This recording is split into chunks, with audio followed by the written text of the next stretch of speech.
August 2, 1914. Rome, Kingdom of Italy. The suffocating heat of the Roman summer hangs heavy inside the Palazzo della Consulta as German ambassador Hans von Flotho wipes a bead of sweat from his forehead.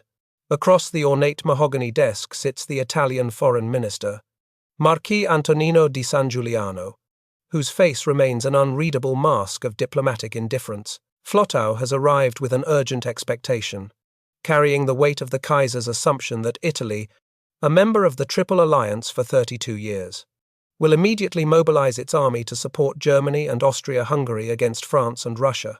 Outside the window, the chaotic noise of a city on the edge of history drifts in, but inside the room, the silence is deafening. San Giuliano finally speaks, delivering a sentence that will shatter the strategic architecture of Central Europe and send shockwaves through the German High Command. He calmly explains that the war ignited by Austria-Hungary's ultimatum to Serbia is an act of aggression, not defense, and therefore the specific terms of their alliance do not oblige Italy to intervene. The ambassador is stunned, his knuckles whitening as he grips the arm of his chair, realizing that the southern flank of the German Empire has just been left completely exposed. This is not merely a diplomatic technicality to the Germans standing on the precipice of a two-front war. It is a calculated abandonment that transforms a decades-old partner into a dangerous neutral observer. The betrayal strikes the German General Staff in Berlin with the force of a physical blow, fundamentally altering the calculus of the Schlieffen Plan. For years, German strategists had counted on the presence of 5 Italian army corps and 2 cavalry divisions on the Upper Rhine to distract the French forces in the south. Without the threat of an Italian invasion across the Alps, France is free to strip its southeastern border of troops and redeploy them northward to the Marne, intensifying the resistance against the German advance toward Paris. General Helmuth von Moltke, already under immense psychological strain, must now contend with the reality that his southern neighbor is not a buttress against the enemy, but a potential dagger aimed at Austria's back. In the months that follow the outbreak of war, Rome transforms into a grotesque diplomatic bazaar where Italian loyalty is auctioned to the highest bidder. The new Prime Minister, Antonio Salandra, alongside his Foreign Minister Sidney Sonnino, adopts a policy they cynically term sacred egoism, signaling that Italy will join the fray only when the price is right. This mercenary attitude infuriates the German public and the Kaiser, who begins to refer to his former allies as treacherous scoundrels who have dishonored the Teutonic bond. Berlin is forced to play a humiliating game of appeasement, pressuring their Austrian allies to cede ancestral lands in the Trentino region to Italy just to keep Rome from joining the Entente. Desperate to salvage the situation, Berlin dispatches Prince Bernhard von Bülow, a former chancellor and a man with deep personal ties to Italy, to Rome in December 1914. Bülow installs himself in the Villa Malta, turning it into the headquarters of a frantic German diplomatic offensive designed to buy time. He navigates the salons of Roman aristocracy, pouring champagne and making promises he knows the stubborn Austrian Emperor Franz Joseph is loath to keep. Bülow understands that every day Italy remains neutral is a victory for Germany, but he also senses the shifting tides as British and French agents whisper seductive promises of vast territorial expansion into the ears of Italian politicians. While Bülow negotiates with desperation, the Allies in London are preparing a package that Germany simply cannot match. The British offer Italy not just the Italian-speaking regions of Austria, but also the Tyrol up to the Brenner Pass, the port of Trieste, and large swathes of the Dalmatian coast, essentially turning the Adriatic Sea into an Italian lake. This offer is formalized in the secret Treaty of London signed on April 26, 1915, a pact concealed from the public and Parliament, committing Italy to wage war against its former allies within 1 month. The transaction is complete. Italy has sold its sword to the Entente, driven by irredentist ambition rather than the defensive principles that originally bound it to Berlin. The domestic atmosphere in Italy during these critical weeks, known later as the Radiant Days of May, reaches a fever pitch of nationalist hysteria. The flamboyant poet and orator Gabriele D'Annunzio returns from exile to whip the Italian masses into a frenzy. delivering incendiary speeches from balconies that glorify violence and demand the completion of Italy's unification through blood. He attacks the neutralist politicians, particularly the former Prime Minister Giovanni Giolitti, inciting mobs to smash windows and threaten the lives of those who wish to keep Italy out of the slaughter. The streets of Rome and Milan are ruled by interventionist violence, creating a pressure cooker that forces the wavering King Victor Emmanuel III to side with the warmongers. On May 23, 1915, the inevitable finally happens as Italy formally declares war on Austria-Hungary, though curiously not yet on Germany. The announcement is met in Vienna and Berlin with a mixture of grim resignation and burning hatred, birthing a narrative of Italian faithlessness that will permeate German military thinking for the next 30 years. The German ambassador von Flotow demands his passports and departs Rome, leaving behind a shattered alliance and a new front line that stretches hundreds of miles across the treacherous peaks of the Alps. The soft underbelly of the Central Powers has now become an active war zone, requiring immediate and costly diversion of troops. The military consequences for the Central Powers are immediate and severe, disrupting their strategic concentration on the Eastern Front. Austria-Hungary, already battered by the Russian army in Galicia, is forced to rush its remaining reserves to the Isonzo River and the Dolomite Mountains to construct a hasty defensive line. The terrain is a nightmare of limestone rock and vertical cliffs, where every shell impact sends deadly stone splinters flying like shrapnel, multiplying the lethality of the bombardment. Germany, though technically not at war with Italy yet, recognizes that an Austrian collapse in the Alps would open the back door to Bavaria, threatening the industrial heartland of the Reich itself. To prevent this catastrophe, the German High Command authorizes the creation of the Alpenkorps, a specialized mountain warfare unit composed of elite Bavarian and Württemberg troops. They are sent south in secrecy to stiffen the Austrian lines, wearing Austrian uniforms and operating under strict orders to hold their fire unless attacked, maintaining the thin fiction of peace between Berlin and Rome. This covert intervention marks the beginning of a pattern where German soldiers are forced to bleed to shore up the failures or vulnerabilities of their southern partners. The presence of these German ski troops on the peaks of the Tyrol prevents an early Italian breakthrough, turning the conflict into a grueling stalemate. General Luigi Cadorna, the authoritarian chief of staff of the Italian army, launches the first of what will be 11 disastrous battles along the Isonzo River. He believes in the Napoleonic doctrine of the frontal assault, throwing hundreds of thousands of ill-equipped Italian peasants against fortified Austrian machine gun nests carved into the mountainsides. The result is a slaughter of industrial proportions that achieves almost no territorial gain, but succeeds in pinning down hundreds of thousands of Austrian troops who are desperately needed to fight the Russians. For Germany, the Italian front becomes a bleeding ulcer, a constant drain on their allies' manpower that prolongs the war and stretches the resources of the Central Powers to the breaking point. The economic strain of the war quickly exposes the fragility of Italy's industrial base, which is almost entirely dependent on British coal and American steel.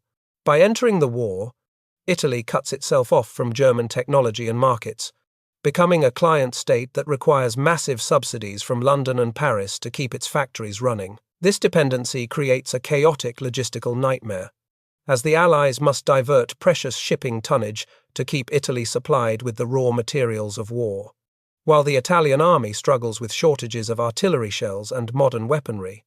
The great power status that Italy so desperately craved exposes itself as a hollow shell, sustained only by the blood of its infantry and the gold of its new allies. As the war drags on into 1916 and 1917, the animosity between the Germans and Italians hardens into a deep cultural disdain. In German trenches, songs and poems circulate that mock Italian courage and amplify the narrative of the 1915 betrayal, embedding a stereotype of unreliability that will prove impossible to erase. The German soldier views the Italian not as a worthy adversary like the Frenchman or the Briton, but as an opportunistic scavenger who waits for his neighbors to be distracted before striking. This psychological conditioning lays the groundwork for the poisonous relationship that will develop between the two nations in the next global conflict, where skepticism will override solidarity. The The betrayal of 1915 serves as the foundational trauma for the German perception of Italy. A lesson written in the blood of the Alpine front, it teaches the German military establishment that treaties with Rome are written on water and that Italian friendship is contingent on the turning of the tide. Among the soldiers fighting in the Great War is a young corporal named Benito Mussolini, an ardent interventionist who believes the war will forge a new Italian consciousness. Simultaneously, on the other side of the line, is an Austrian-born corporal named Adolf Hitler, who witnesses the fragmentation of the Central Powers. Both men will rise from the ashes of this conflict, but the ghost of the Triple Alliance betrayal will haunt their future partnership, ensuring that the Axis, like its predecessor, is built on a fault line of suspicion. May 22, 1939. The grandiose chancellery in Berlin echoes with the scratching of pens and the flash of cameras as the foreign ministers of two totalitarian regimes bind their fates together. Count Galeazzo Ciano, Mussolini's son-in-law and diplomat, sits beside the arrogant Joachim von Ribbentrop to sign the Pact of Steel, a military alliance that theoretically obliges Italy to join Germany immediately in any future war. While the propaganda reels show smiling faces and firm handshakes, the reality in the room is one of profound deceit and terrifying miscalculation. Ciano signs the document with a heavy heart, having been assured verbally by the Germans that war is at least 3 years away, a lie that Ribbentrop delivers without blinking, even as the Wehrmacht draws up the final plans for the invasion of Poland. For Benito Mussolini, the alliance with Adolf Hitler is a complex psychological necessity born from his desire to revive the Roman Empire and his jealousy of the German Führer's meteoric rise. In the early 1922s, Hitler had been the admirer, a fringe politician looking up to the Duce as the pioneer of fascism. But by the late 1932s, the dynamic has cruelly inverted. Mussolini now finds himself the junior partner, dragging a largely agrarian and exhausted Italy into the orbit of an industrial juggernaut. He believes that tying Italy to Germany will force his own sluggish nation to harden its martial spirit, using the alliance as a whip to drive the Italian people toward the warrior ethos he hallucinates in his speeches, regardless of their material reality. When Hitler shatters the peace of Europe by invading Poland on September 1, 1939, the bluff of the Pact of Steel is immediately called, throwing Rome into a state of panic. The Italian military is in a shambles, depleted by the intervention in the Spanish Civil War and the invasion of Ethiopia, leaving the army with artillery from the First World War and biplanes that are hopelessly outclassed by modern fighters. Mussolini, terrified of entering a major conflict he knows he cannot sustain, frantically searches for a diplomatic exit that will allow him to avoid fighting without officially breaking the alliance.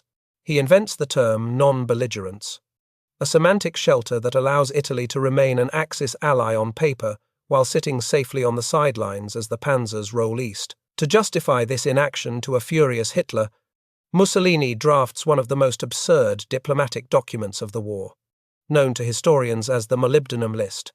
He tells Berlin that Italy can only join the war immediately if Germany supplies a staggering quantity of raw materials, including millions of tons of coal, steel, and oil, alongside obscure metals like molybdenum. The requested amounts are so astronomical enough to require a train of freight cars stretching from Rome to Berlin that the list is clearly a fabrication designed to be impossible to fulfill. Hitler, reading the list with a mix of amusement and contempt, understands the game perfectly and releases Italy from its immediate obligations, preferring a neutral Italy to a burdensome ally that would drain the Reich's resources before the first shot is fired. For 9 months, Italy watches nervously as the phony war settles over Europe, with Mussolini vacillating wildly between fearing a German victory and fearing a German defeat. The Duce is tormented by the idea that history is being made without him, pacing the marble floors of the Palazzo Venezia and ranting to Ciano that the Italians are a nation of sheep who need to be disciplined by the fires of combat. However, the reports from his generals are sobering. The Royal Italian Army possesses practically no heavy tanks, relying instead on the L-3/35 tankette, a glorified machine gun carrier that is vulnerable to practically any anti-tank weapon. The industrial capacity of Italy is a fraction of Britain's or Germany's. Lacking the coal and iron ore necessary to sustain a modern mechanized conflict for more than a few months, the calculus changes catastrophically in May 1940, when the German blitzkrieg smashes through the Ardennes, collapsing the French defences and driving the British Expeditionary Force into the sea at Dunkirk. Mussolini watches the maps with growing agitation. Convinced that the war is practically over and that he has missed his chance to claim his share of the spoils, he is seized by a gambler's fallacy, believing that if he jumps in now, he can secure territory in Nice, Corsica, and Tunisia for the price of a few weeks of combat. He famously remarks to Marshal Pietro Badoglio that he only needs a few thousand dead to be able to sit at the peace conference as a victor, a cynical statement that treats the lives of his soldiers as mere currency for his geopolitical vanity. On June 10, 1940, with France already on its deathbed and the Wehrmacht occupying Paris, Mussolini steps onto the balcony of the Palazzo Venezia to address a roaring crowd of fascist faithful. He declares war on Britain and France, a decision that President Franklin D. Roosevelt famously characterizes as the hand that held the dagger has struck it into the back of its neighbor. The atmosphere in the piazza is electric with orchestrated enthusiasm, but across the country, the mood is somber. The Italian people, many of whom have relatives in America or fond memories of the British, feel an instinctive dread. They are now committed to a total war against the world's greatest naval powers, with an air force that struggles to fly at night and a navy that lacks radar. The first test of this new belligerence is the invasion of the French Alps on June 21, launched against an enemy that is technically already defeated by Germany. Mussolini orders an offensive through the treacherous mountain passes of the Little Saint, Bernard and the Riviera coast, expecting the demoralized French to crumble instantly. Instead, the Italian army walks into a humiliation, the French army of the Alps, entrenched in the formidable fortifications of the Maginot Line's southern extension, fights back with unexpected ferocity.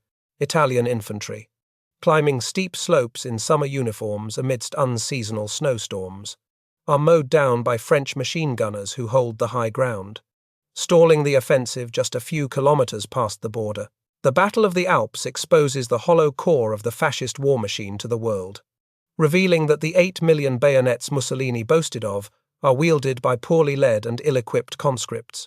Italian artillery shells fail to detonate against the French concrete bunkers, and the much-vaunted Regia Aeronautica fails to achieve air superiority even over the limited battlefield. Frostbite causes more casualties than enemy fire, as troops lack winter boots and greatcoats, a logistical oversight that borders on criminal negligence. By the time the armistice is signed a few days later, Italy has suffered over 6,000 casualties to capture a dozen border villages and the town of Menton, a pitiful return for the blood spilled and the diplomatic bridges burned. The Armistice of Villa Incisa, signed on June 24, 1940, is a sober awakening for Rome, as the Germans immediately move to sideline their ambitious but incompetent partner. Hitler, having conquered France with German blood and steel, sees no reason to hand over the French fleet or vast colonial territories to Mussolini, who arrived only for the funeral. Italy is granted a demilitarized zone and the occupation of the tiny strip of land they conquered, but their demands for Corsica, Tunisia, and Djibouti are brushed aside by Berlin. The Deuce is left humiliated, realizing that he is not a co-victor but a tolerated nuisance, and that his entry into the war has not purchased him respect, but rather subservience to the whims of the German High Command. Strategically, Italy's entry into the war is a disaster for the Axis, instantly turning the Mediterranean into a contested theatre that Germany has no desire to fight in. By declaring war, Mussolini closes the Suez Canal and Gibraltar to Italian shipping, effectively blockading his own country and cutting off the import of 80% of its raw materials. The Royal Navy immediately moves to assert control, and the Italian merchant fleet, caught by surprise in foreign ports, loses a third of its tonnage in the first weeks of the conflict. Italy is now a prisoner in its own sea, dependent on German coal sent by rail across the Alps to keep its industries and power plants from shutting down completely. The Regia Marina, Italy's powerful navy and the pride of the regime. Boasts modern battleships like the Littorio and Vittorio Veneto, which are technically superior to many British counterparts. However, these floating fortresses are crippled by a chronic lack of fuel oil, forcing them to remain anchored in port for long periods as fleets in being rather than active threats. The Italian Naval Command, paralyzed by a cautious doctrine and the knowledge that they cannot replace lost ships, adopts a passive strategy that cedes the initiative to the aggressive British Admiral Andrew Cunningham. The failure to launch a decisive strike against the British Mediterranean fleet in the opening months of the war, when the odds were most favourable, is a missed opportunity that will haunt the Axis for years. Domestically, the war immediately begins to bite, as the autarky or economic self-sufficiency that fascism preached proves to be a delusional fantasy. Coffee, soap, and fats disappear from the shelves within weeks, replaced by ersatz substitutes that taste of sawdust and chemical defeat. The rationing system is chaotic and riddled with corruption, leading to a flourishing black market where party officials gorge themselves while the working class queues for bread. The enthusiastic shouts of June 10 fade quickly into a sullen resentment as the Italians realize they have been dragged into a conflict of attrition they are structurally incapable of winning. Led by a man who values his own prestige over their survival, by the autumn of 1940, the quick victory Mussolini gambled on has evaporated, as Britain refuses to surrender and the war expands into a global conflagration. The Deuce, desperate to escape the shadow of Hitler and prove that Italy can fight its own parallel war, begins to look for a new target that he can conquer without German help. His eyes turn toward the Balkans, specifically the mountainous kingdom of Greece, a choice driven not by strategic logic but by a petty desire to match Hitler's occupation of Romania. This decision, born of insecurity and hubris, is about to trigger a chain of events that will derail the entire Axis strategy and lead to one of the most significant delays in military history.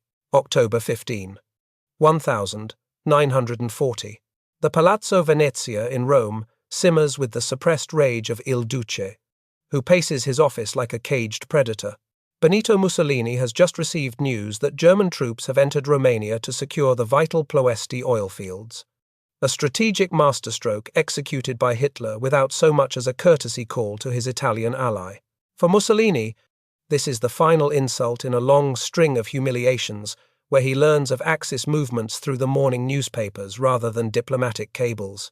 Driven by a toxic mixture of jealousy and insecurity, he slams his fist on the heavy wooden table and makes a fateful decision that will doom the Axis war effort. He declares to his son-in-law, Galeazzo Ciano, that he will pay Hitler back in his own coin, vowing that the Führer will find out from the papers that Italy has occupied Greece. The planning for this invasion is a masterclass in military incompetence, driven by political vanity rather than strategic reality. General Sebastiano Visconti Prasca, the commander of Italian forces in Albania, assures the Duce that the Greek campaign will be nothing more than a military promenade requiring little effort. Prasca is a sycophant who tells Mussolini exactly what he wants to hear, claiming that the Greeks are a corrupt and degenerate people who will collapse at the first sight of Roman bayonets. He dismisses the concerns of the general staff regarding the rugged terrain and the approaching winter, insisting that he can conquer the entire country with a mere few divisions. This hubris leads to a plan that ignores the most basic logistical necessities, failing to provide winter clothing for the troops or sufficient mules to navigate the narrow mountain tracks of Epirus. On the dismal morning of October 28, 1940, the Italian ambassador Emanuele Grazzi arrives at the modest suburban home of the Greek dictator Ioannis Metaxas at 3 a.m. Grazzi, ashamed of the ultimatum he carries, demands that Greece allow Italian forces to occupy unspecified strategic locations or face immediate war. Metaxas, standing in his bathrobe but possessing the dignity of a Spartan king, delivers a single-word response that will become the rallying cry of a nation oh I know. With that refusal, the diplomatic veneer is stripped away, and the order is given for the Italian legions to cross the Albanian border. The invasion begins not with the thunderous shock of blitzkrieg, but with a slow, grinding march into a torrential downpour that turns the unpaved roads of the frontier into rivers of sucking mud. The timing of the attack could not have been worse, as the autumn rains in the Epirus region are notoriously unforgiving, transforming the valleys into quagmires that swallow trucks and artillery pieces whole. The Italian mechanized units, the pride of Mussolini's modernized army, find themselves paralyzed as their tankettes bog down in the sludge, rendering them useless target practice for Greek anti-tank gunners. Above them, the Regia Aeronautica is grounded by low cloud cover and storms, negating Italy's theoretical advantage in air power. The Italian infantry, struggling forward in soaking wet summer uniforms, begins to freeze as they climb higher into the Pindus Mountains, where the rain turns to sleet and snow. They are fighting not just a determined enemy, but the very geography of the Balkans, which has humbled invaders for millennia. Contrary to the racist caricatures believed by the fascist high command, the Greek army fights with a ferocity that stuns the invaders. General Alexander Papagos, the Greek commander, executes a brilliant defensive strategy, allowing the Italian columns to advance deep into the mountain valleys before unleashing counterattacks from the heights. The elite Greek Evzones, mountain troops accustomed to the harsh terrain and wearing their distinctive skirted uniforms, move effortlessly across the ridges. Flanking the sluggish Italian formations, they cut supply lines and ambush isolated units, using the steep slopes to rain fire down upon the trapped Italians below. The Giulia Alpine Division, one of Italy's best units, is encircled in the Pindus gorges and suffers horrific casualties, forcing the survivors to eat their own mules to avoid starvation before finally breaking out in a chaotic retreat. By mid-November, the military promenade has turned into a humiliating rout as the Greeks launch a general counter-offensive along the entire front.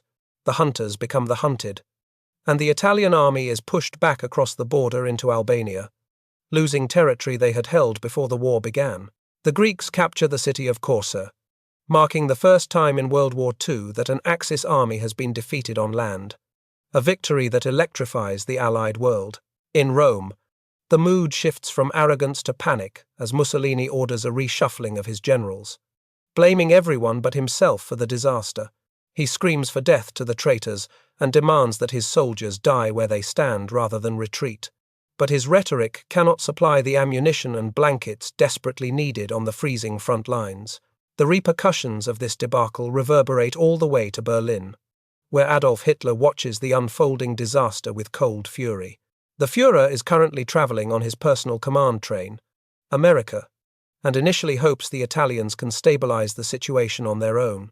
However, the strategic implications soon become terrifyingly clear to the German High Command. By attacking Greece, Mussolini has foolishly provided the British with a legitimate reason to intervene on the European continent. The Royal Air Force begins deploying squadrons to Crete and Lemnos, placing British bombers within striking distance of the Ploesti oil fields in Romania. These oil fields are the lifeblood of the German war machine. Without them, the Panzers and the Luftwaffe would grind to a halt in weeks.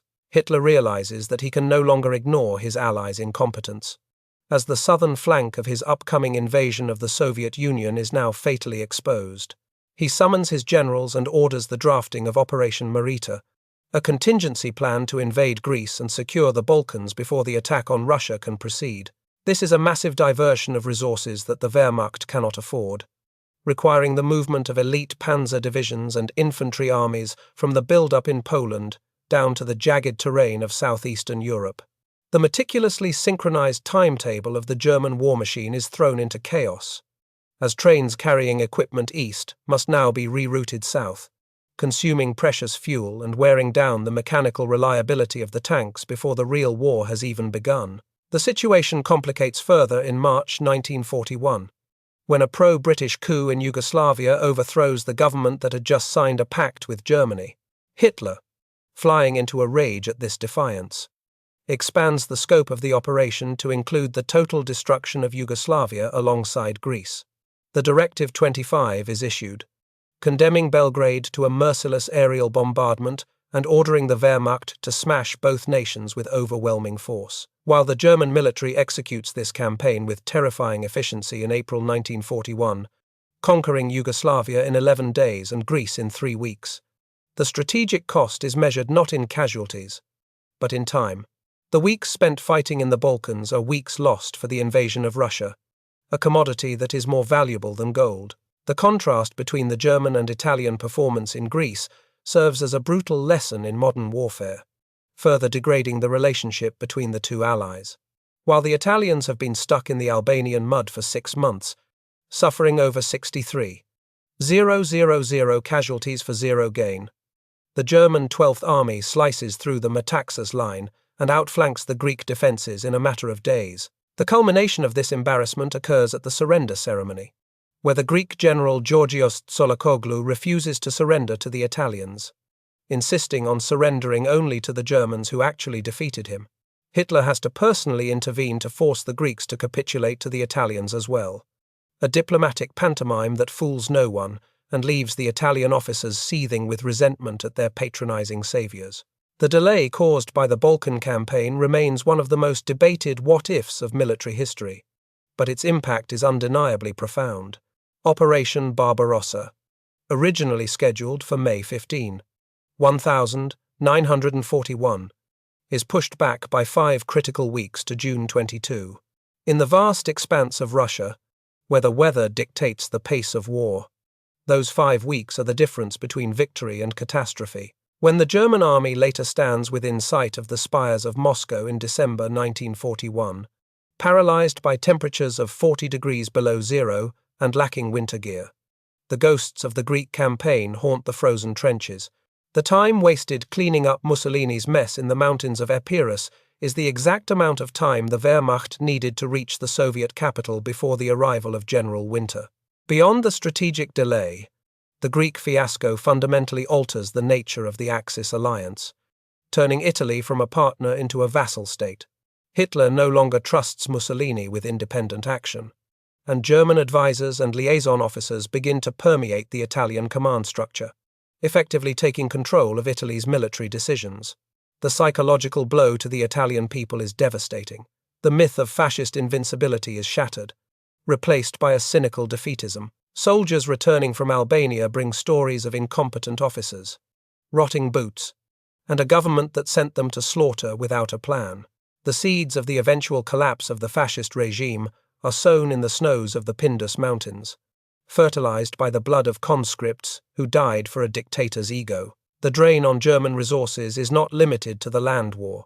The intervention in Greece forces the Luftwaffe to maintain a significant presence in the Mediterranean to protect the long coastlines of the occupied Balkans.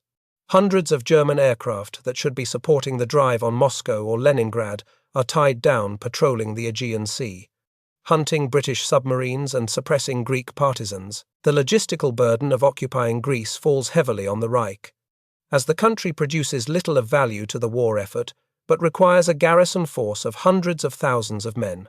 These are second-line troops, mostly, but they are men who could have been securing the supply lines in the east, which are currently being ravaged by Soviet partisans. The Greek adventure also destroys the Italian Navy's last hopes of dominating the Mediterranean. During the campaign, the British launch a daring night air raid on the Italian naval base at Taranto in November 1940, crippling 3 battleships and shifting the balance of naval power decisively in Britain's favour. Furthermore, during the German intervention in March 1941, the Italian fleet attempts to intercept British convoys near Cape Matapan, only to be ambushed by the Royal Navy in the dark. Without radar, the Italians are blind, and 3 heavy cruisers are obliterated in minutes by British battleship guns at point-blank range. The disaster at Matapan ensures that the Regia Marina will never again venture out in force, leaving the supply lines to North Africa perilously exposed. As the smoke clears over the Acropolis in late April 1941, the swastika flies alongside the Italian tricolour, but the victory is hollow.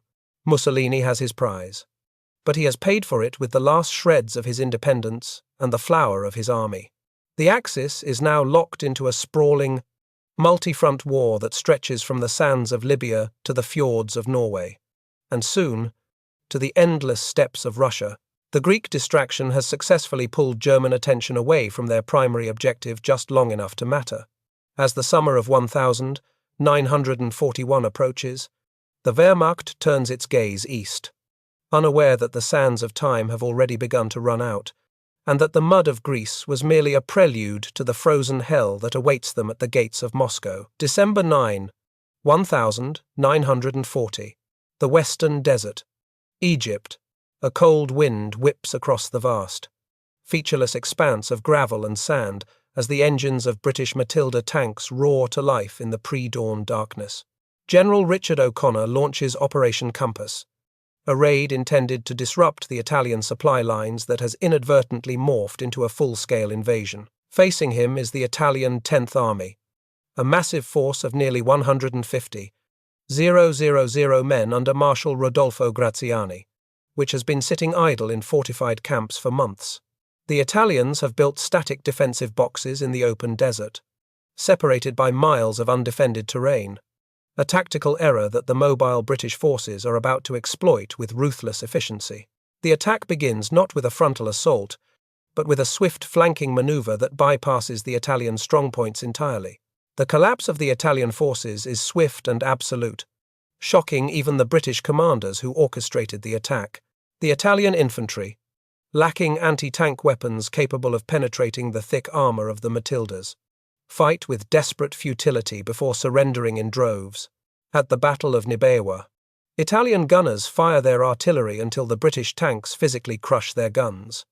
But courage cannot overcome the technological disparity. Within 3 days, the British capture 38,000 prisoners, a number so large that the logistics of feeding and guarding them become the primary challenge for the victors.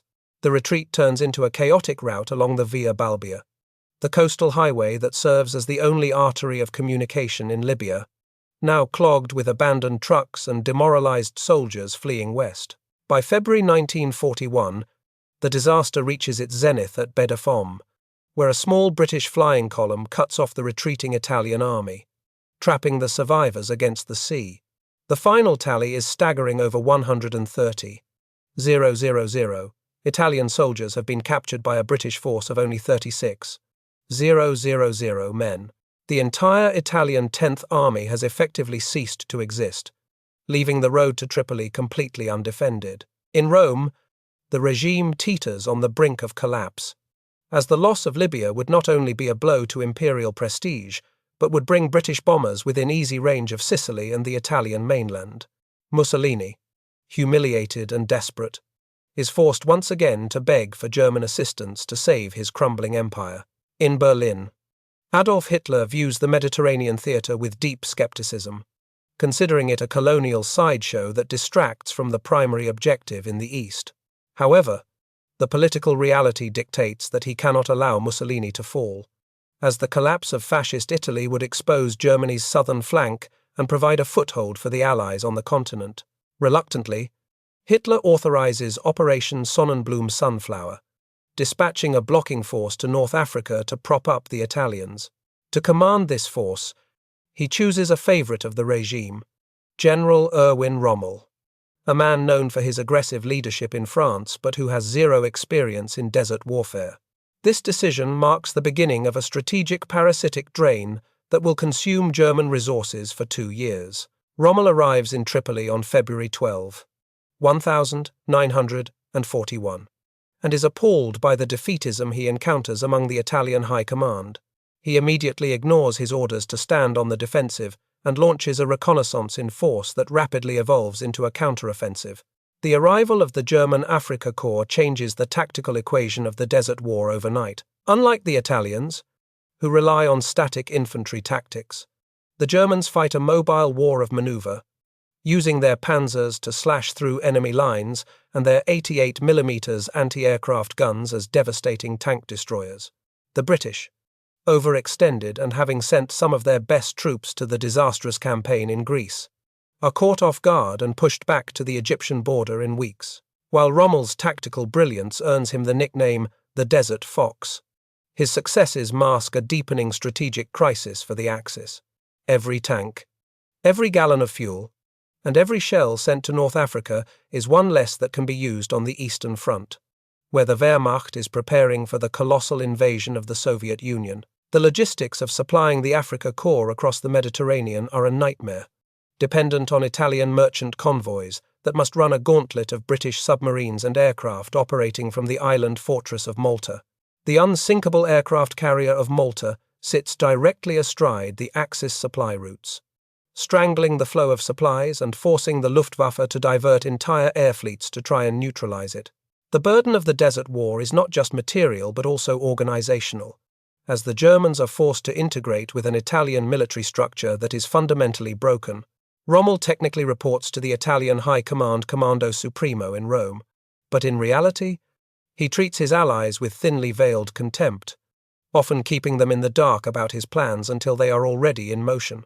The Italian soldiers, particularly the armoured divisions like the Ariete, fight bravely alongside the Germans, often sacrificing themselves in their obsolete sardine tin tanks to buy time for the panzers to manoeuvre. Yet, the narrative of German competence saving Italian incompetence becomes the dominant theme, breeding resentment between the Allies, even as they bleed together in the sand.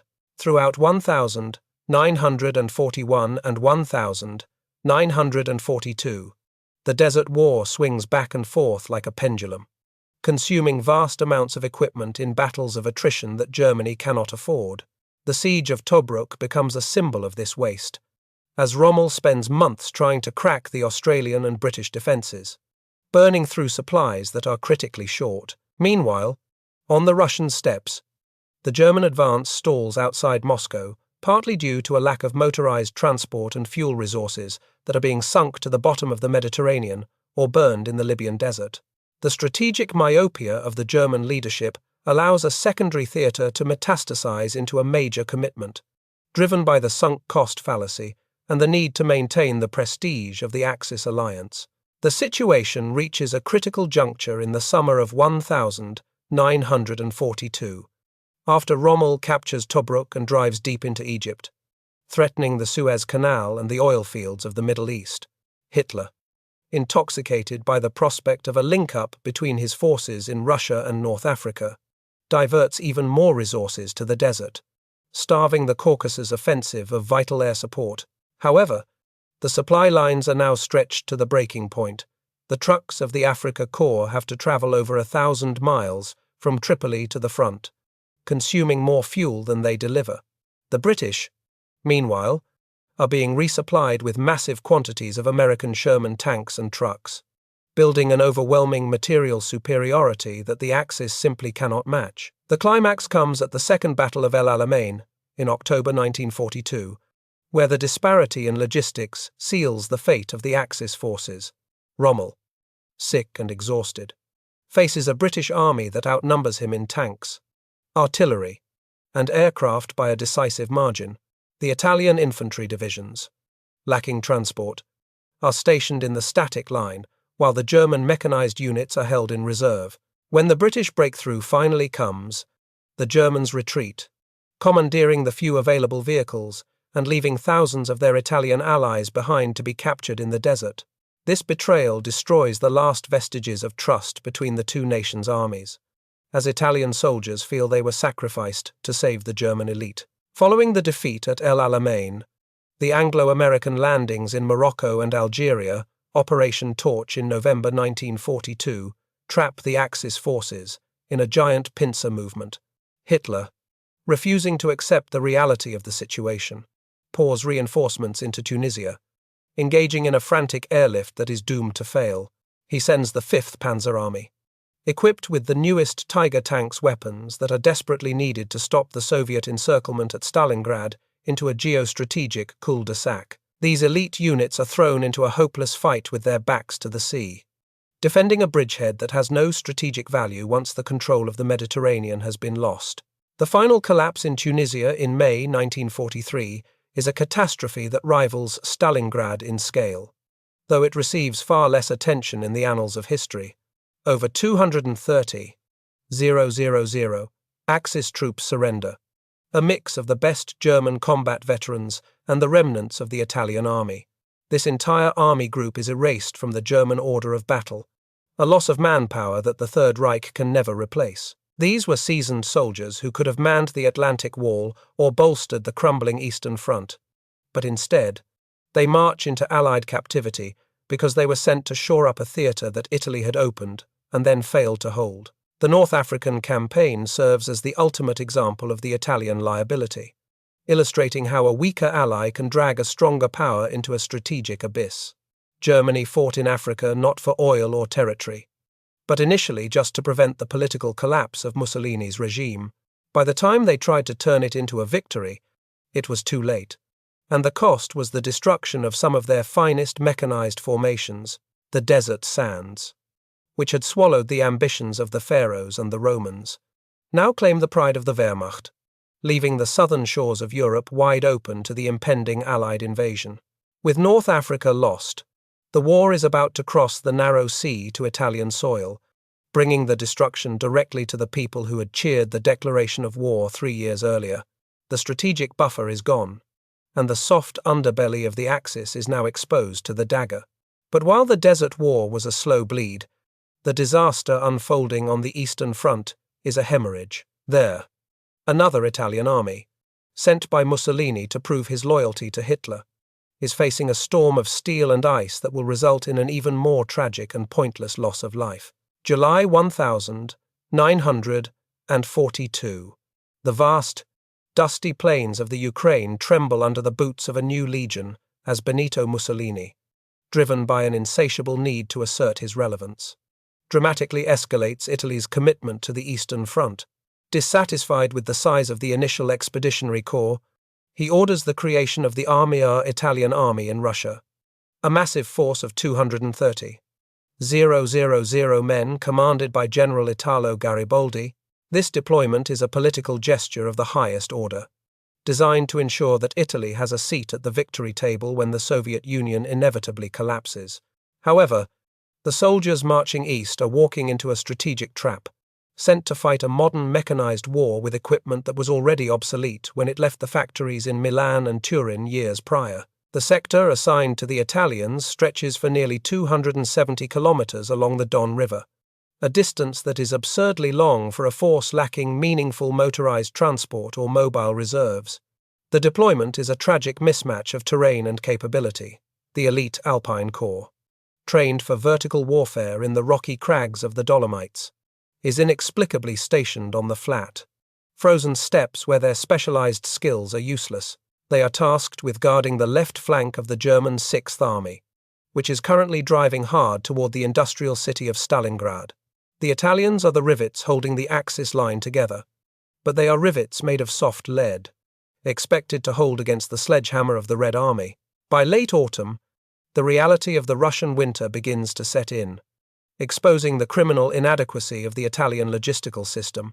While the Germans have albeit insufficient winter parkas and felt boots, the Italian conscripts are often clad in thin wool coats and hobnailed boots that conduct the freezing cold directly into their feet. Frostbite becomes an epidemic before a single shot is fired in anger, stripping the units of manpower as effectively as enemy sniper fire. The shortage of fuel is so acute that transport trucks sit idle and frozen, forcing the artillery to rely on horses and mules that are themselves starving for lack of fodder. The Armia is a static, brittle shell, shivering in dugouts carved into the frozen mud, waiting for a storm everyone knows is coming. The storm breaks first on the Romanian forces to the southeast during Operation Uranus in November 1942, encircling the German Sixth Army in Stalingrad. The Italians watch the horizon flash with artillery fire, knowing they are next, but they are forbidden to retreat by Hitler's rigid orders. Then, on December 16, 1942, the Soviet command launches Operation Little Saturn, a massive offensive specifically targeting the Italian sector to shatter the Axis front completely. The attack begins with a terrifying artillery barrage that churns the ice of the Don River into a slurry of blood and water, followed by waves of Soviet infantry shouting "Ura" as they charge across the frozen surface. The initial defense offered by the Italian infantry divisions, such as the Ravenna and Cosseria, is surprisingly stubborn given their material poverty. But courage is no match for physics. The Soviets unleash hundreds of T-34 tanks, armored beasts that are virtually impervious to the standard Italian 47mm anti-tank guns, which bounce shells off the Soviet armor like pebbles. Italian gunners are forced to let the tanks roll over their positions so they can attack the rear engines with Molotov cocktails and bundles of grenades. A suicidal tactic that buys minutes at the cost of lives. Within days, the sheer weight of the Soviet armor punches massive holes in the line, and the Italian front disintegrates into chaos. The collapse of the center leaves the elite Alpine Corps, stationed on the northern flank, in a precarious position, effectively surrounded by the rushing tide of the Red Army. For days, the High Command in Rome and Berlin debates the situation, refusing to authorize a withdrawal until it is fatally too late. By the time the order to retreat is finally given, the Alpini, the Giulia, Tridentina, and Cunin's divisions are completely cut off, trapped in a cauldron with no supply lines and the enemy on all sides. Thus begins one of the most harrowing episodes of the war, the retreat from the Don. A 2-week death march through a frozen hell that will break the body and spirit of the Italian army. The retreat takes place in temperatures plunging to 40 degrees below zero. A cold so intense that oil freezes in gun breeches and skin blackens and dies within minutes of exposure. The columns of retreating Italians, mixed with German stragglers and Hungarian units, stretch for miles across the white wasteland. A column of ghosts stumbling toward a safety that seems to recede with every step. They have no food, no shelter, and no medical supplies. Those who fall from exhaustion are simply left to freeze to death, their bodies becoming rigid markers for those who follow. The only law is survival, and the cohesion of military discipline begins to fray under the relentless pressure of hunger and the constant harassment by Soviet partisans and Cossack cavalry. The relationship between the German and Italian allies, already strained, collapses completely during this desperate exodus. German units, prioritizing their own survival, ruthlessly commandeer the few remaining Italian trucks, forcing wounded Italians off the vehicles and into the snow to die. Violent skirmishes break out between the theoretical allies at crossroads and bridges, as the Germans use their superior firepower to push the Italians out of the way. This betrayal sears itself into the collective memory of the Italian survivors, who realize that to the Wehrmacht, they are not comrades in arms but expendable obstacles to be discarded when the situation becomes dire. Despite the misery, the Alpine troops retain a core of fierce resistance, fighting a series of running battles to break through the concentric rings of Soviet encirclement.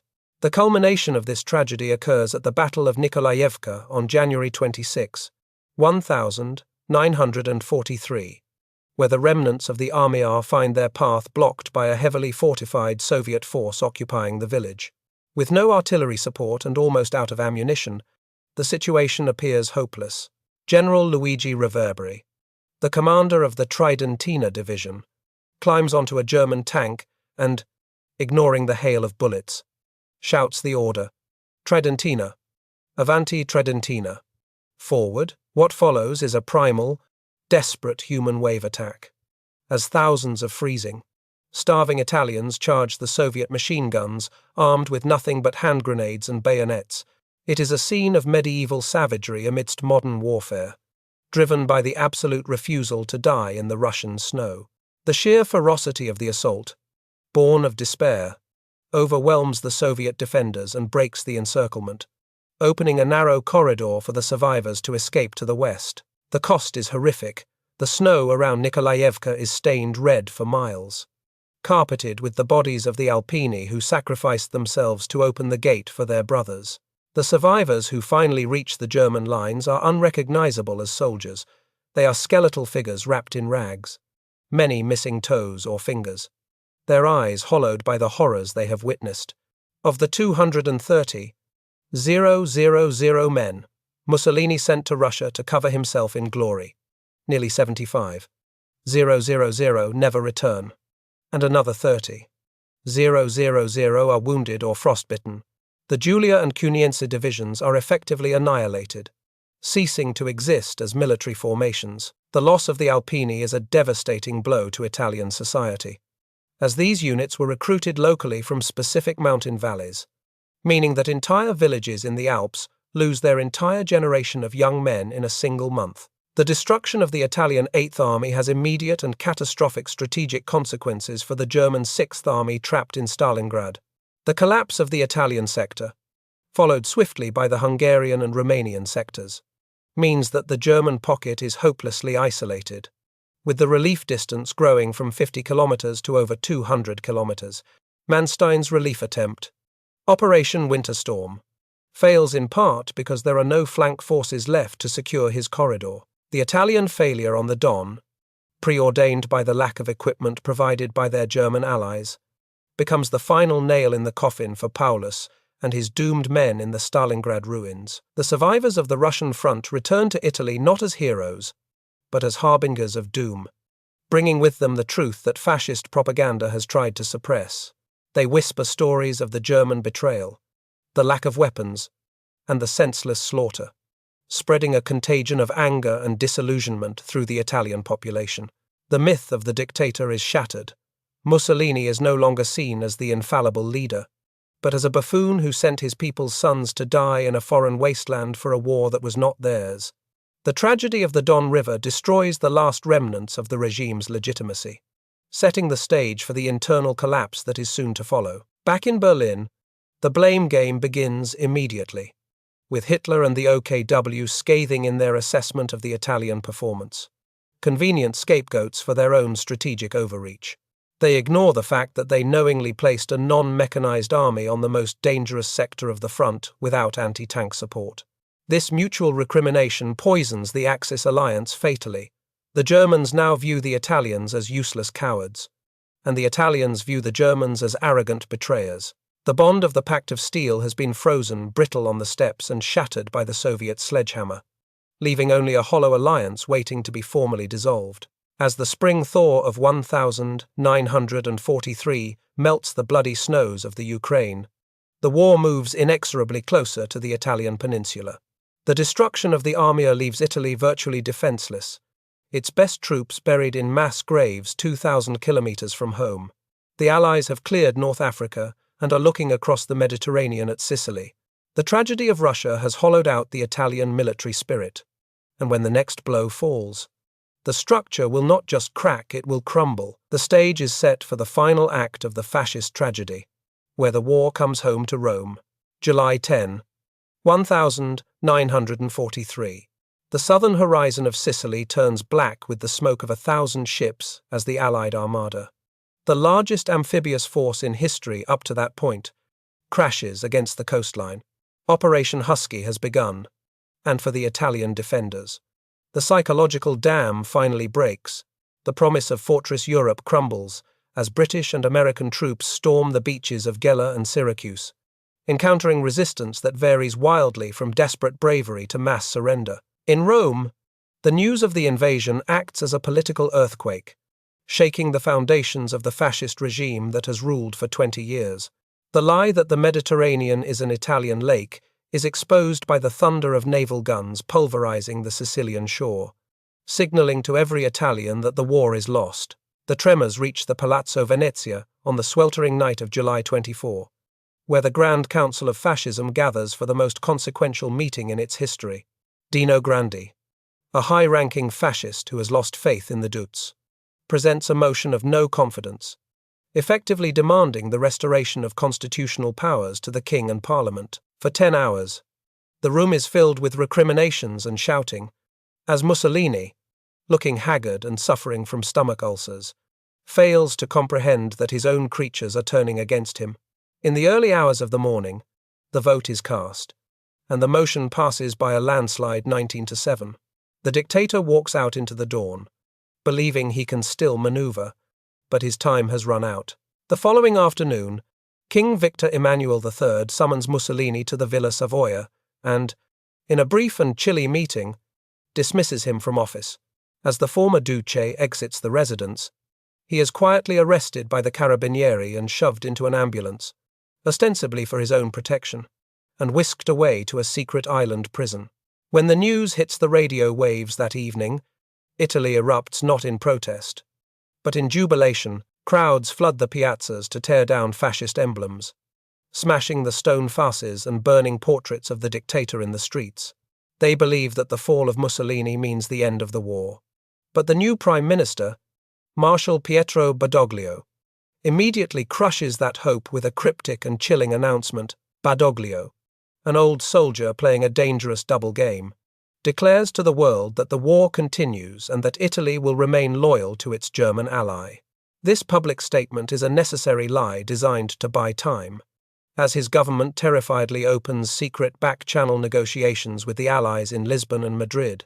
However, Adolf Hitler, watching from his headquarters in East Prussia, is not deceived for a single second by the change of guard in Rome.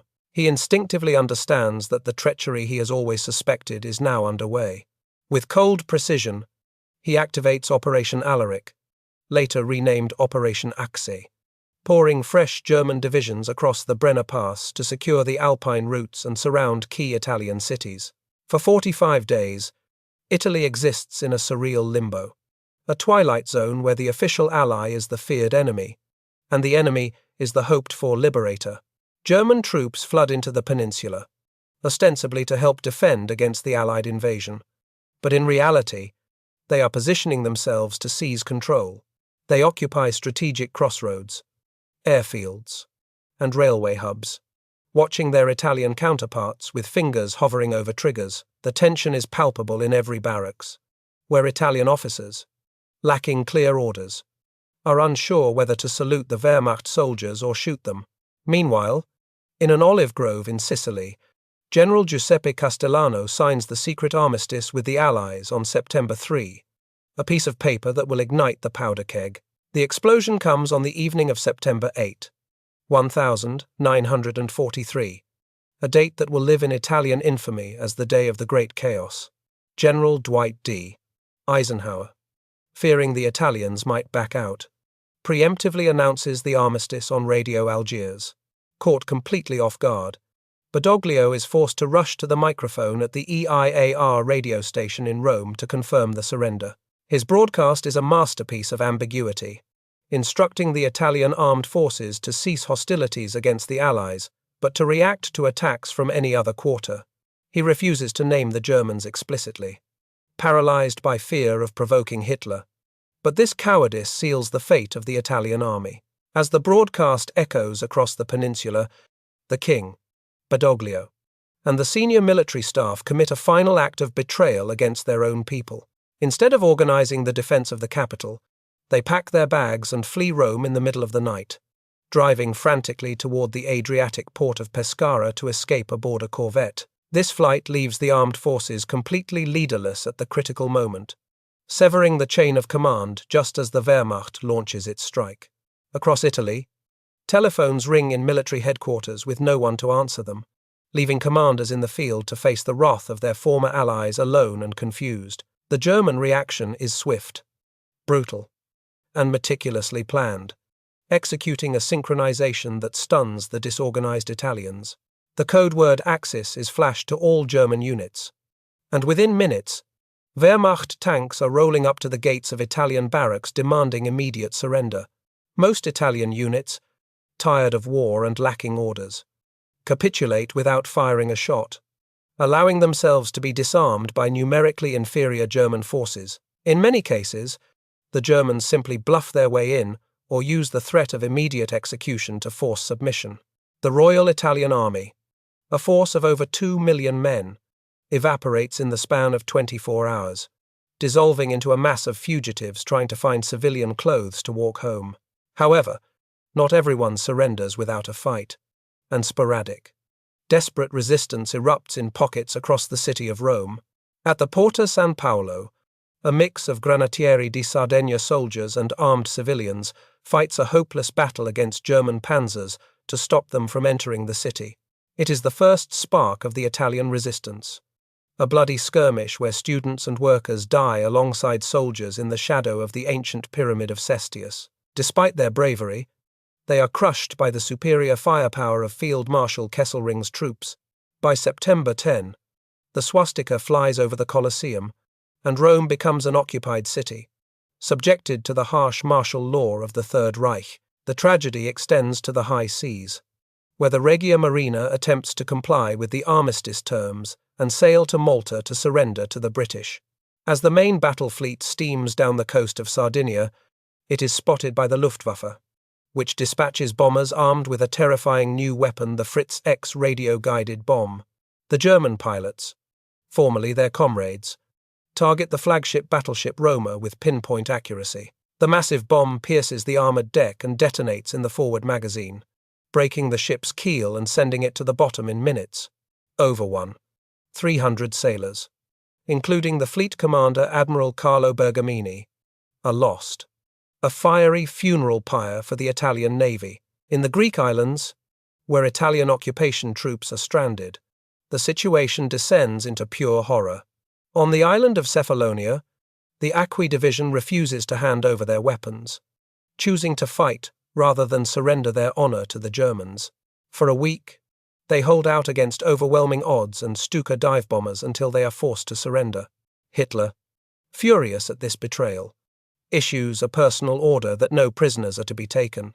In a war crime of staggering proportions, the Wehrmacht executes over 5,000 Italian prisoners, gunning down officers and men in heaps. The massacre at Cephalonia stands as a bloody testament to the hatred that has replaced the alliance. For the hundreds of thousands of Italian soldiers captured by the Germans, a grim fate awaits them in the rolling boxcars headed north. Hitler creates a special status for them, labeling them Italian military internees rather than prisoners of war, a legal fiction designed to deny them Red Cross protections.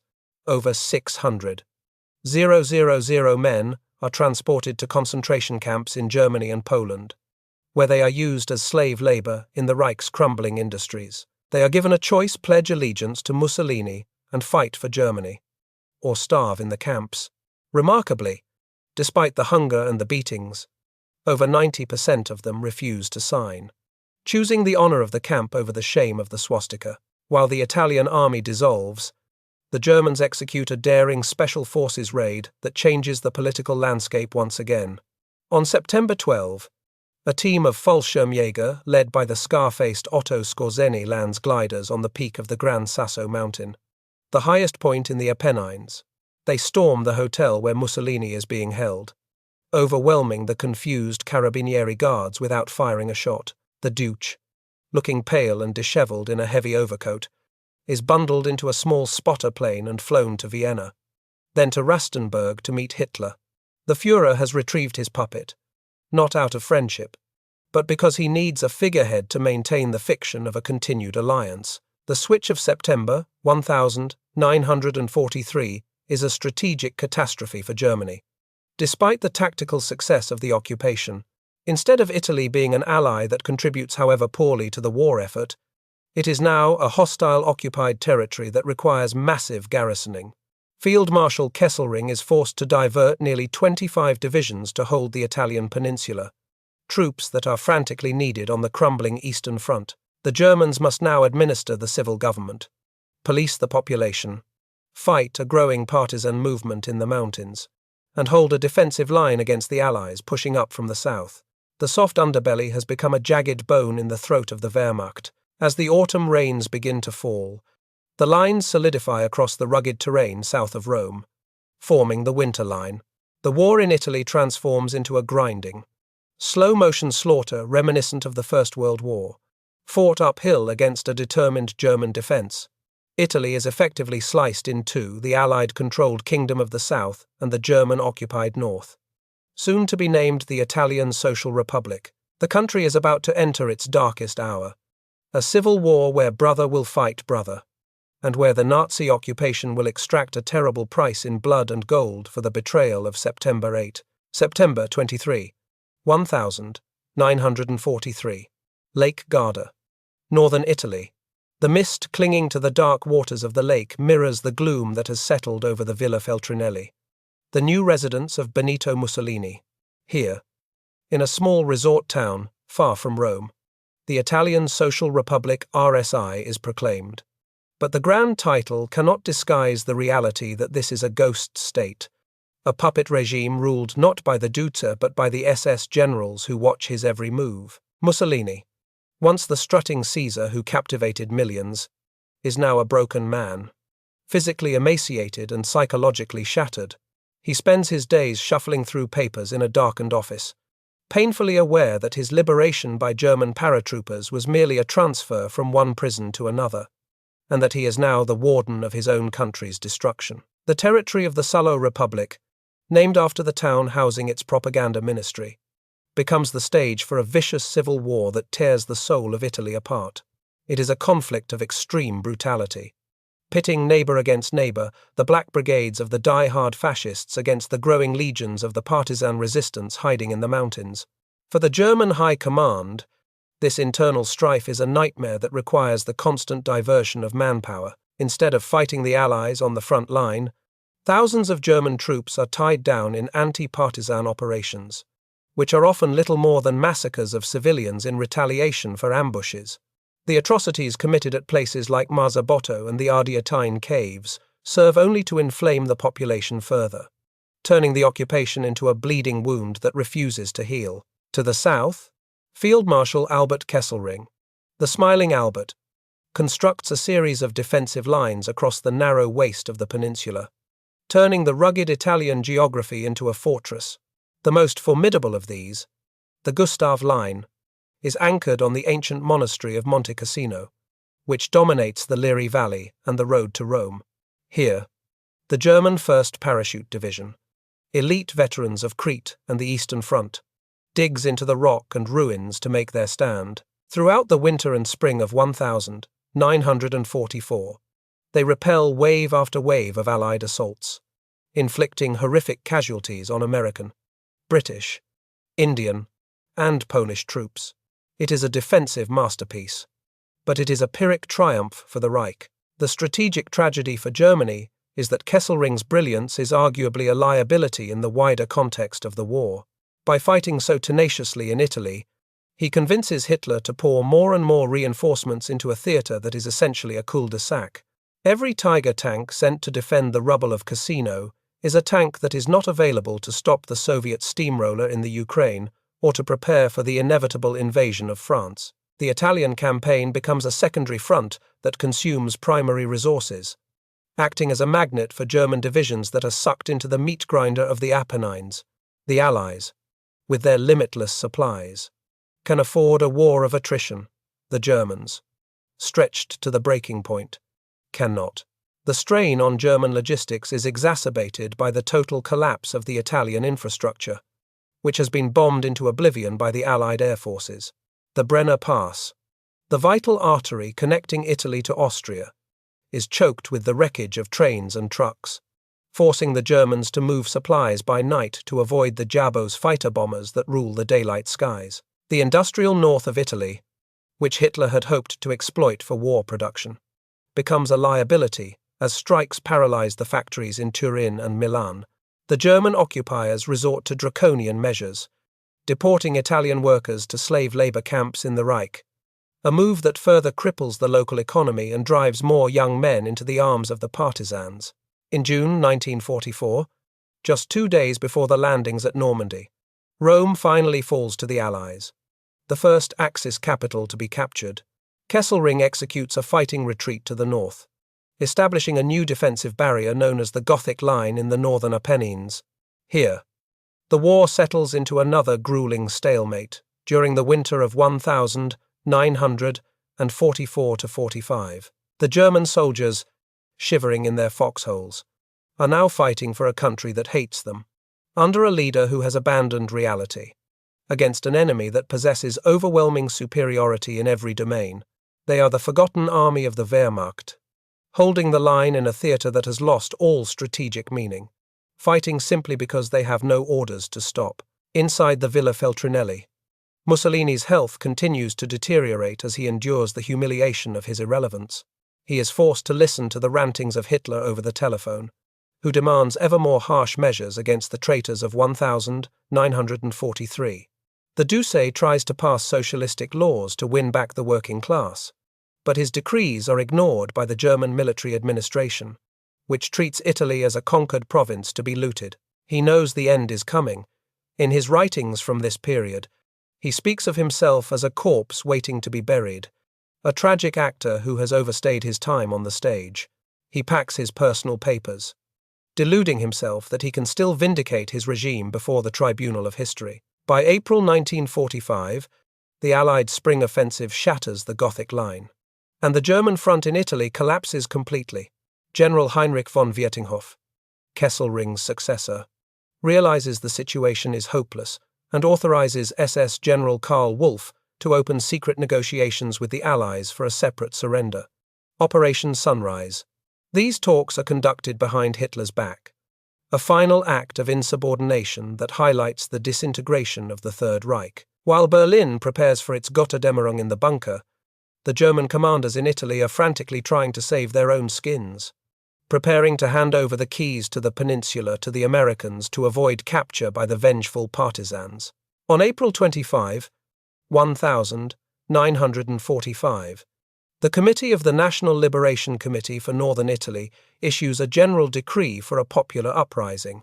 In Milan, the partisans descend from the mountains and emerge from the factories to seize control of the city.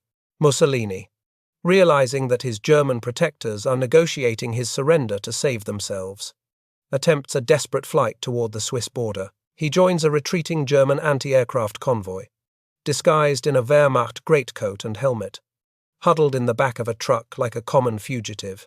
It is a pathetic end for the man who once proclaimed that it is better to live one day as a lion than 100 years as a sheep. The convoy is stopped by partisan militiamen near the town of Dongo on Lake Como on April 27. The Germans, anxious to avoid a firefight and go home, readily allow the partisans to inspect the trucks. Mussolini is recognized, dragged from the vehicle, and arrested.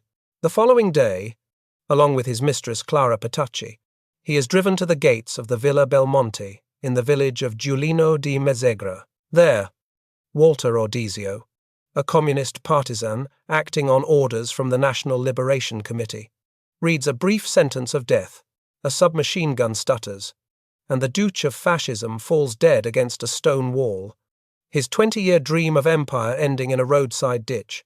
The final act of the tragedy is played out in the Piazzale Loreto in Milan, the same square where 15 partisans had been executed and displayed by fascists months earlier. The bodies of Mussolini, Petacci, and other hierarchs are dumped from a truck like garbage. A furious mob, venting 2 decades of suppressed rage and the agony of a lost war, kicks, spits on, and mutilates the corpses. Eventually, the bodies are hung upside down from the girders of a petrol station, a grotesque spectacle that is captured in grainy photographs and flashed around the world. When Hitler hears the news in his bunker in Berlin, it reportedly solidifies his resolve to commit suicide and have his own body burned to ash to avoid such desecration. On May 2, 1945, the German forces in Italy officially surrender, 5 days before the total capitulation of the Reich. The war in Italy is over, but the reckoning of the fatal friendship remains. From a historical perspective, the alliance with Italy stands as one of Germany's most catastrophic strategic blunders. In World War I, Italy's neutrality and subsequent betrayal forced Germany to fight on a southern front it had not planned for. In World War II, the pattern repeated with even more devastating consequences. The Pact of Steel was not a force multiplier. It was a dead weight that dragged the superior German military machine into theaters where it had no business fighting. The strategic ledger is damning. The delay of Operation Barbarossa caused by the Greek fiasco likely cost Germany the chance to take Moscow in 1941. The North African campaign consumed hundreds of thousands of men and vast quantities of fuel and shipping that were desperately needed on the Eastern Front. The occupation of Italy from 1943 to 1945 tied down over 20 German divisions that could have bolstered the defense of the Rhine or the Vistula. At every critical juncture of the war, the necessity of propping up Mussolini forced Hitler to divert his eyes and his armies from the decisive battles to tend to the failures of his junior partner. Yet, there is a deeper irony. It was Germany's own hubris that led it to accept such a flawed alliance. Hitler blinded himself to the material and industrial realities of Italy, choosing to believe in the ideological affinity of fascism rather than the cold logic of logistics. He projected his own martial values onto a nation that was neither equipped nor motivated for total war. In doing so, he violated the cardinal rule of strategy: never bind your fate to a partner who cannot carry their own weight. The Germans expected a Roman legion. They got a hollow facade that crumbled at the first impact. forcing the Wehrmacht to step into the breach time and time again until there were no more reserves to send. The wreckage of the Axis alliance leaves a legacy of bitterness that persists long after the guns fall silent. For the Germans, Italy remains the traitor nation that switched sides twice in 1 century. For the Italians, the Germans are the barbarian invaders who turned their country into a battlefield and massacred their people. But in the grand scope of history, the lesson is clear. The road to ruin for the Third Reich was paved not just by the strength of its enemies, but by the weakness of its friends. Italy did not defeat Germany, but in its flailing attempts to be a great power, it ensured that Germany could not win.